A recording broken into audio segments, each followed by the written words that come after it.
uulitin ko ng uulitin hanggang sa what part of prayer is this? Oo. Anong klase ng prayer ito? Diba? And then I found out it's a prayer against heresy. It's a prayer against heresy. No? Nung binanggit ko yung term na father of lies and great deceiver doon sa exorcism prayer, Wow.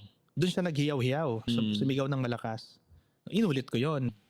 I found out that the girl is a daughter of a non-Catholic pastor. So I'll not mention the name or the denomination, but the girl, yung babae, ay ang tatay niya ay isang pare na hindi Catholic priest.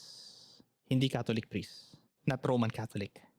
So, the father was there. Na-witness niya yung exorcism na ginawa ko. And then, umiiyak siya. Sabi niya sa akin, Father, bakit ako, 2 araw ko na siyang ine-exorcise, pangatlo na to, hindi umaalis yung demonyo. Pinagtatawanan lang ako.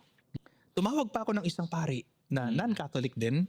No? 2 na kami, pinagtulungan namin yung anak ko, pinagtatawanan lang kami ng demonyo. Sabi, wala kaming authority sa kanya. Bakit ikaw, Father, sabi sa akin, bakit ikaw, Father Rabin, 45 minutes, napalayas mo? Wow. Ito po, sagot ko. Diniretsa ko yung tao. Ginalang ko naman ho siya. Tinawag ko ring Father. Father, sabi ko, hindi po ba kayo napapaisip? Hindi ako yung nagpalayas. Number 1, tao akong katulad ninyo. Nagkakasala rin ako. Pero hindi ako yung nagpalayas sa demonyo. It's the authority of Jesus Christ. It's Jesus Christ Himself. It's the authority given to the Catholic Church. Amen. So ang nagpalayas ang Panginoong Hesukristo at ang otoridad na binigay niya sa simbahang Katoliko at sa paring Katoliko.